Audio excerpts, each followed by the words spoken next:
Welcome back, everyone, to The Deep Dive. Great to be here. Today, we are really cutting through all the noise, trying to zero in on, well, a massive and frankly convoluted relationship saga. It's one that seems to have captivated a lot of you. Oh, definitely. We're talking about the path to reunion for Xander Kyriakis and Sarah Horton. Zara, as the fans call them. Exactly.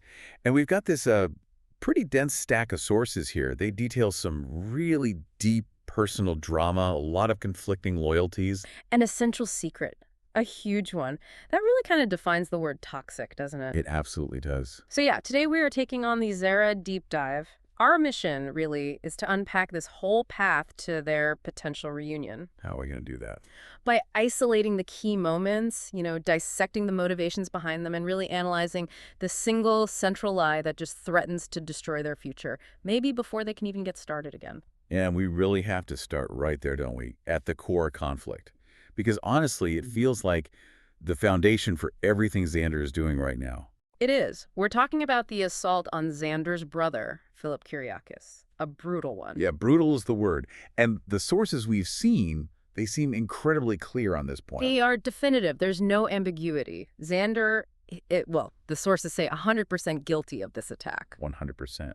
Yet somehow, both Kyriakis brothers are now actively, almost aggressively, hiding this truth from Sarah. It's quite the conspiracy. Every single decision Xander makes, every supposed therapeutic breakthrough he has, every little moment of hopeful reconciliation, it's all weighted down by that criminal deception. This entire saga, when you strip it back, it's a study in just how far love or maybe guilt and definitely deception can push people, how far they'll go to manipulate reality itself. Okay, so let's begin, I guess, at ground zero. The separation itself. You can't really talk about rebuilding trust without understanding just how profoundly it got broken in the first place. Precisely. And this split, it wasn't like a sudden thing, right? It was built up, layers of dishonesty, and importantly, from both sides initially. Right, it wasn't just Xander. No. If we trace the collapse back far enough, dishonesty was the trigger. Sarah, actually, made a crucial error early on. She lied to Xander about that forged letter from Philip. Ah, the one concerning Victor Kyriakis' estate. Yeah, exactly. And Xander, who, let's face it, already has some serious trust issues. Understatement. Right. He viewed that specific deception as a profound betrayal, a deep one. And we should emphasize, this wasn't some small white lie. Yeah. This involved, financial manipulation tied to a really powerful family's legacy. Victor's legacy. Huge stakes. So while Sarah, felt she had compelling reasons for doing what she did, maybe trying to protect certain interests or assets, who knows? From her perspective, yeah. But Xander just saw it as the ultimate lack of faith in him, that she went behind his back like that. Okay, so that's the first crack in the foundation. A big one. And before they could even really process that initial wound, the situation just violently escalated. This is the assault. This is the assault. Sarah became convinced that Xander had severely physically beaten his own brother, Philip. And here's the kicker, as you said before. Her conviction, the thing that directly led to their separation. It was completely accurate, spot on. She was right all along. That accusation was the breaking point. It was. And this is where the narrative just descends into this, true psychological maze. It's baffling. Because they separated based on Sarah correctly accusing Xander of a really brutal crime. Yes. But then after the separation, somehow Xander and the victim, Philip, decide to align themselves in this, profound act of deceit. It's hard to wrap your head around. It's an insane dynamic. The sources confirm, flat out, Xander is 100% guilty of that brutal attack. But instead of letting that truth stand, the brothers are now working together, in tandem. Wow. Strongly reiterating this fabricated lie that Xander did not attack Philip. We're talking about active, sustained deception, day in, day out. Let's dig into that mechanism a bit more, because the sources use a really powerful word here. Yeah. Gaslighting. They're described as lying and gaslighting Sarah. Yeah, and that's important. For you listening, we need to be clear. This isn't just simple lying, like covering your tracks. This feels different. It is different. It's an attempt to make Sarah doubt her own memory, her own judgment, even her own perception of Xander's, frankly, well-documented history of violence. That's the critical distinction, isn't it? Gaslighting, in this specific context, it seems designed to systematically just dismantle Sarah's confidence. Confidence in her justified anger, her justified fear. Exactly. They are basically telling her, Look, your memory of this terrible event, which we know is real, is wrong. It didn't happen the way you think. Or maybe it didn't happen at all. Right. And the real fault here lies with your judgment for believing I, Xander, was even capable of this. Wow.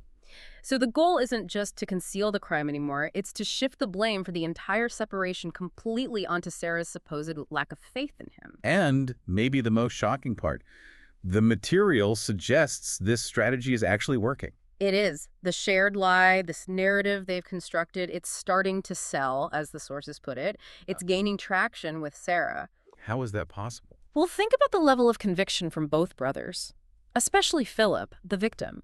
Imagine how convincing he must be, lying to protect the guy who attacked him. That would have a devastating effect on anyone's certainty, especially Sarah's, given her history with Xander. Absolutely, and it all culminated in this act of just staggering irony. Sarah recently apologized. Apologized to Xander. Yes. Apologized for wrongly accusing him of the assault. No. Think about that cognitive dissonance for a second. She was right.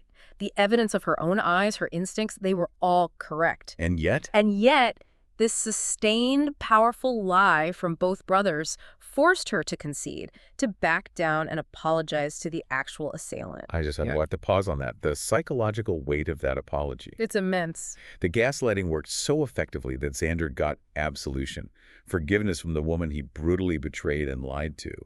And he got it through the mechanism of their shared criminal lie. It's a complete inversion of reality. It's deeply, deeply disturbing when you lay it out like that. And this inversion, this twisted reality, it's yielded results for Xander, hasn't it? Absolutely. Since Sarah was essentially forced to accept Xander's supposed innocence, the material notes she has significantly warmed up to him, to her separated spouse. So the psychological pressure of the lie has, ironically, cleared the path for emotional openness from her. It seems so. The lie paradoxically removed the biggest barrier she saw to reconciliation. But amidst all this, the massive betrayals, the months apart, the gaslighting, there's still that powerful visual cue the sources keep mentioning. The wedding rings. Yeah. Both Xander and Sarah continue to wear their wedding rings. It's quiet, isn't it? But it's an undeniable signal. Those rings represent an active, persistent hope, a connection. Despite everything. Despite the criminal activity, the lies, the relationship damage, neither one has fully severed that symbolic tie. It shows that the lingering love, or maybe the idea of family reunification, is still a huge driving force for both of them. They're holding on to that visual promise, aren't they? Mm-hmm. That the marriage isn't actually over yet. Exactly. Holding on tight. Okay. So that lingering hope, symbolized by the rings, it wasn't unconditional, though. Sarah needed something more. Right. That hope was absolutely tethered to a condition. Xander had to prove he was changing, specifically regarding his emotional volatility, his temper. She didn't just need him back. She needed, well, a different version of him, didn't she? A better version. She issued a very clear mandate, anger management therapy for Xander. And let's be really crystal clear on her motivation here, because I think it informs their whole reconciliation strategy or attempt at one. Yes, this is crucial. It was not rooted in fear that Xander was like a direct physical danger to their daughter, Victoria. Okay, that's an important distinction. Very. Instead, her concerns centered almost entirely on his potential to set a poor example for Victoria. She was worried about the general influence of his volatile temper on their daughter's life. Especially around significant moments, like wasn't Victoria's second birthday party coming up? Exactly. Key developmental moments. Sarah was looking for stability, for maturity, really for her child's sake more than anything. A stable environment. Makes sense. And Xander, perhaps seeing his chance, agreed. He agreed to enter therapy. And it's facilitated by the always insightful Marlena Evans. Which adds another layer entirely, doesn't it? Marlena. Oh, yeah. Having Marlena involved is never simple. So the good news, at least for Sarah's goal, Xander is actually attending the sessions. He is. And the outcome so far appears to be genuinely successful, at least based on what Sarah's observing. And this success, it's not just like anecdotal. He's not just saying the right things. No, apparently it's being proven under pretty extreme pressure. Xander has been under this immense real-world stress test. Which is? The intense Demera lawsuit hanging over Titan. Ah, okay. That detail is really crucial for evaluating his growth, isn't it? Because that's huge for him. It's massive. Let's elaborate on that a bit, the significance of this corporate stressor. Titan is like a pillar of the Kyriakis empire. It's tied directly to Xander's reputation, his financial security, his whole professional identity. Everything he values outside of maybe Sarah and Victoria. Pretty much.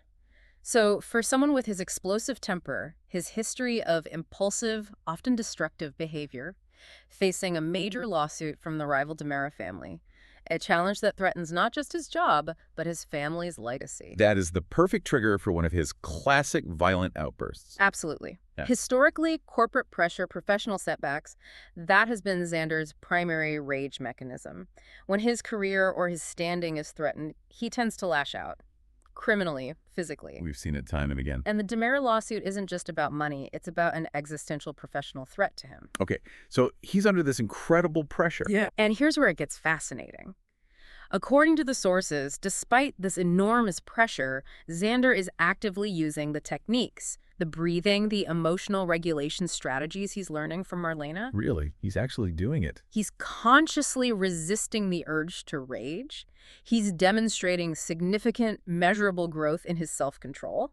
And Sarah is witnessing this. She's seeing this behavioral shift firsthand. And she must be impressed. She is genuinely impressed by his new self-control. It's exactly what she asked for. Wow. Okay, so this demonstrated self-management. That became a catalyst then. A major one. Following Victoria's birthday party, where he apparently maintained his composure throughout his work, Xander then accepted Sarah's apology. The apology for accusing him about the beating. Yes, the apology for pushing Philip to confess about the beating.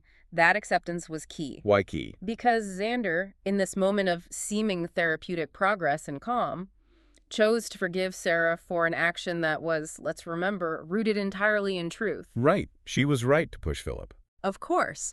But by accepting her apology gracefully, he further solidified her belief that he was innocent and truly reformed. See the layers? Yes. It's intricate. So we arrive at this great paradox, don't we? The core of this deep dive. We do. Xander has achieved genuine, positive therapeutic growth. He is managing his anger exactly like Sarah demanded. Yes, the behavioral change seems real. But that emotional progress is resting entirely on this massive criminal foundation of deceit about the assault. Precisely. The success of his individual therapy is making the reconciliation seem possible, maybe even probable. Even though the entire premise of that reconciliation, his supposed innocence, is fundamentally dishonest. It's the definition of a catch-22, isn't it? He needs to appear reformed to get his family back. But the quickest, maybe the only way he could appear reformed in Sarah's eyes was to embrace the lie about the assault. So his progress is only half real. The behavioral part might be genuine, but the context is a complete fabrication. Which brings us to the critical juncture now. His successful individual therapy is leading Sarah somewhere. Right. Seeing Xander's progress, seeing him manage the stress, Sarah is now taking the initiative again. What's she playing? She intends to propose couples counseling. With Marlena again. Utilizing Marlena again, yes. Yeah. To fully mend their relationship as she sees it and establish what she hopes will be a true fresh start. Okay, on the surface, that sounds like the logical, healthy next step for any couple trying to reconcile after such trauma. It does, but for Xander, it's a terrifying proposition. Utterly terrifying. Why? Because of the lie. Because he faces an inherent and massive risk if he agrees to these sessions. A huge one. And the risk isn't just any therapist. The risk is specifically Marlena Evans. Exactly. She's not just some run-of-the-mill marriage counselor. She is a highly experienced, incredibly skilled therapist. Her specialty, trauma, uncovering buried truths. She has decades of experience dealing with the most complex, repressed secrets in Salem. The deepest skeletons in the deepest closets. That is the source of Xander's panic. He knows he is maintaining, as the sources call it, a big fat lie about the assault. He must be terrified. He knows that agreeing to marriage counseling with Marlena could, and likely will, expose two devastating realities. Okay, what are they? First, the brutal truth of the assault itself. That he did it. Second. Second, the fact that he has repeatedly lied to Sarah about it. That he actively engaged in psychological manipulation, in gaslighting her, for months. So the moment Xander potentially steps into that therapy room with Sarah and Marlena, it becomes less like counseling and more like a high-stakes interrogation for him. Absolutely. Marlena is trained for this. She's trained to spot emotional inconsistencies, avoidances, the nonverbal cues of deception. She is practically designed to find the fault line in their relationship. And that fault line is Xander's massive, unconfessed guilt. Bingo. He understands deep down that this counseling could either be the final necessary step to actually reuniting his family, or, as the material warns pretty starkly, it could make everything so much worse. It could blow the whole thing up by exposing the full, ugly extent of his deceit and the gaslighting efforts. So where does that leave him now? He's deliberating.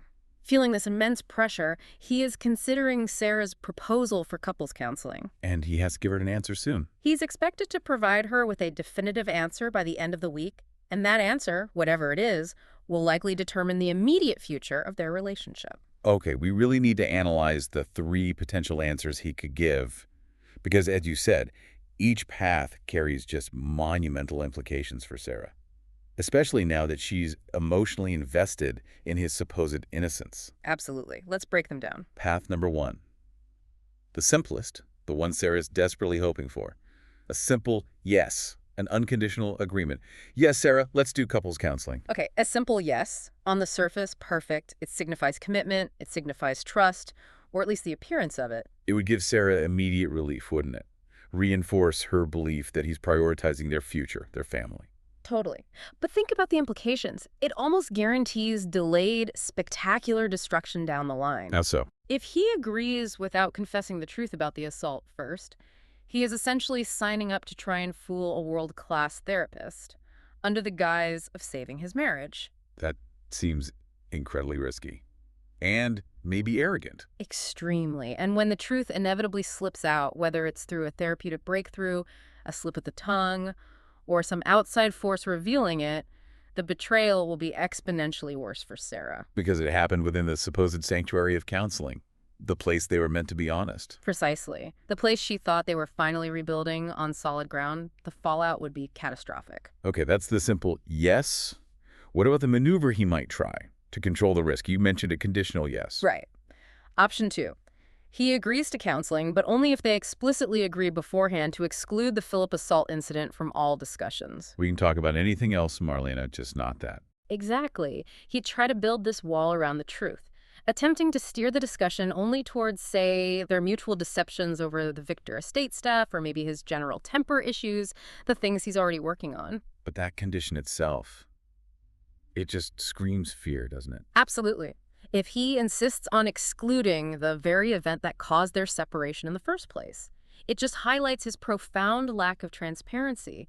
It's a massive red flag. How would Sarah likely react to that? Sarah would likely view this as Xander trying to control the narrative, trying to manipulate the therapy itself, a setting designed for honesty. It would immediately validate any lingering doubts or suspicions she might still harbor deep down. So it's an agreement that kind of undermines itself before the first session even begins. Completely. It plants a seed of doubt right from the start. Why wouldn't he talk about it if he's innocent? Okay, so simple yes, dangerous later. Conditional yes, immediately suspicious. What's the third and maybe most immediately damaging option? The full refusal. Xander simply says no. Declines couples counseling entirely. No, Sarah, I don't think we need it. Or I'm not comfortable doing that. Something like that. And if Xander refuses, the sources strongly suggest the motivation won't be about therapy itself, but purely about the existential risk of that lie hanging over his head. He can't risk Marlena. And this refusal, what would that do to Sarah? This would be Sarah's absolute I knew it moment, the confirmation she maybe didn't even realize she was still waiting for. She wouldn't need Marlena to confirm her suspicions then. Nope. His refusal to seek help together, after all his supposed progress, would prove, probably definitively in her mind, that he has something enormous to hide.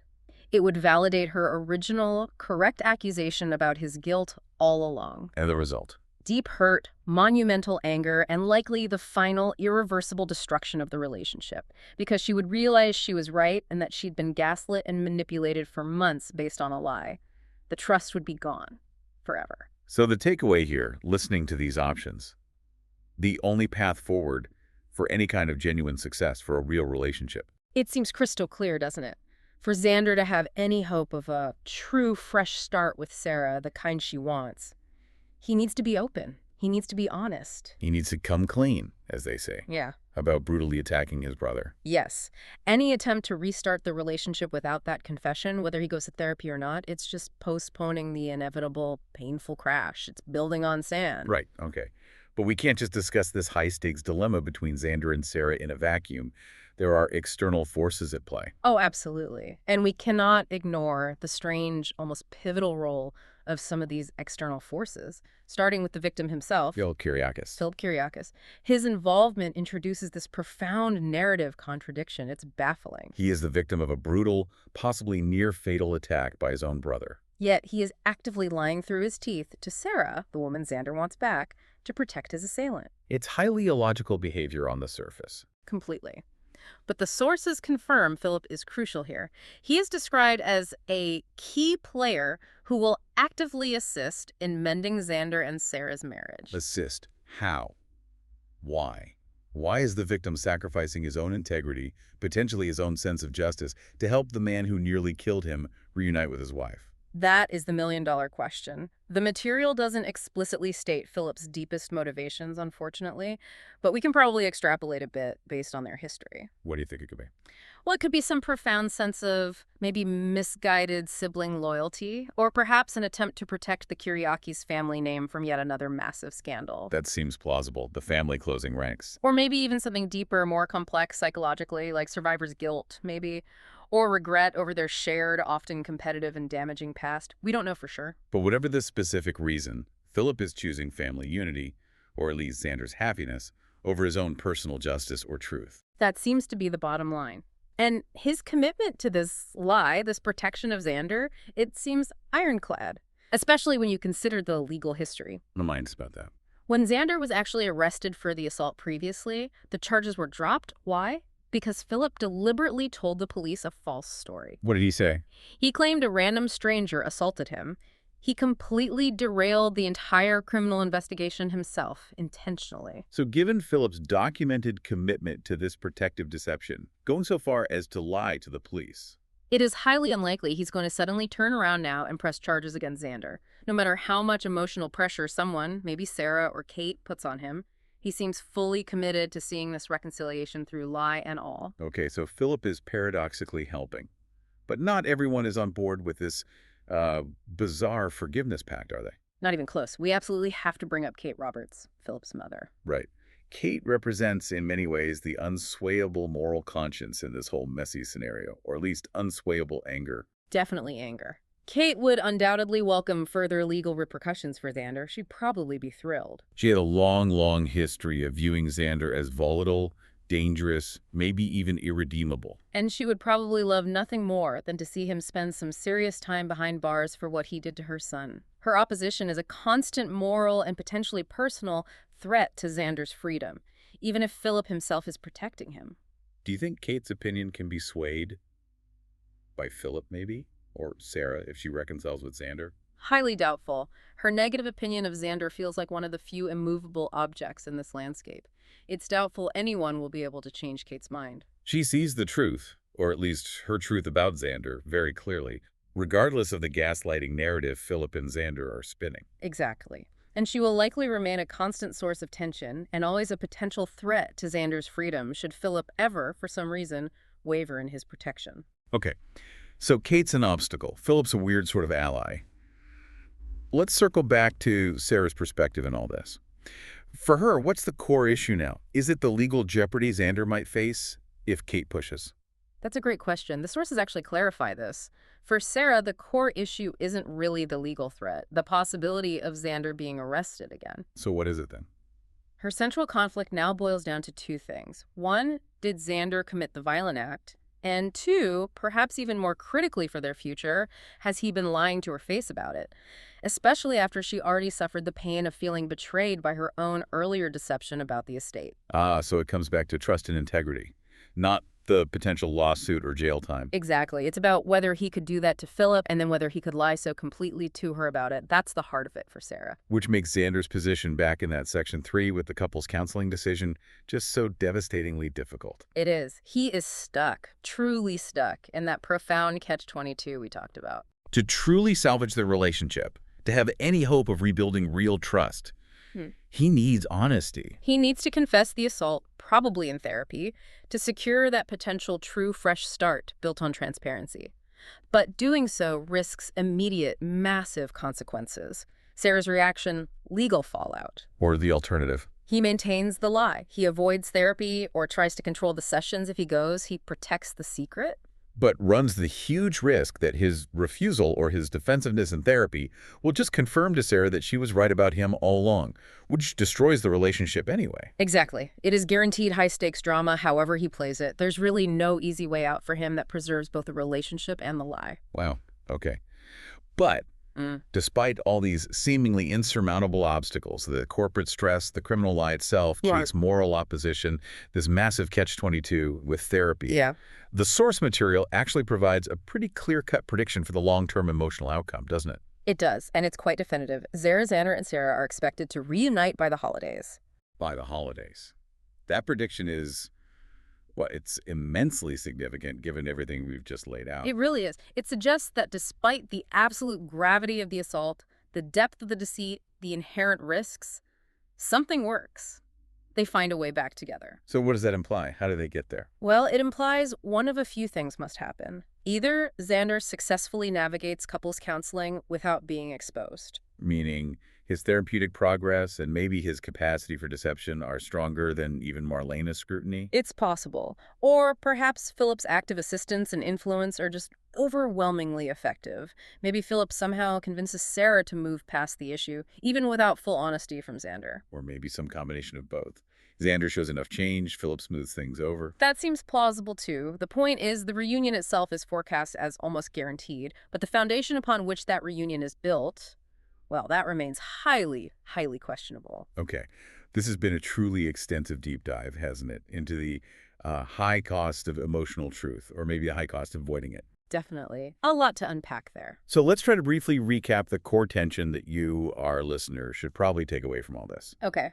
It seems Xander and Sarah's reconciliation is wholly dependent on Xander's success in two completely opposite arenas. Right. It's his genuine ability to manage his anger, the progress he is making, versus his ability to continue perpetuating that big fat lie about the criminal assault, a lie he's being actively assisted in maintaining by the victim himself, Philip.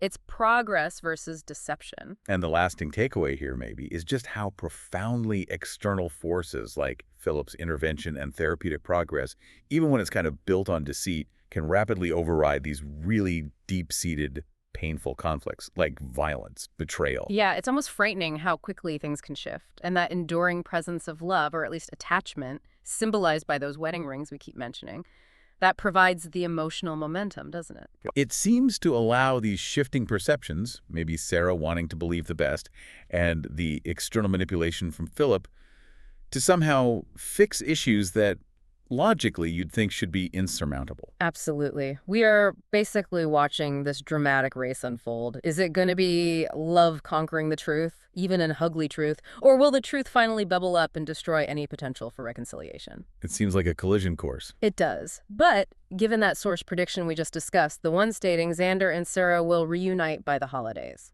Right. The forecast says they make it. We'll leave you, the listener, with this final thought to consider. Something to mull over. Okay, what is it? If that reunion is indeed guaranteed, which path to get there actually results in the most damaging long-term relational health for them?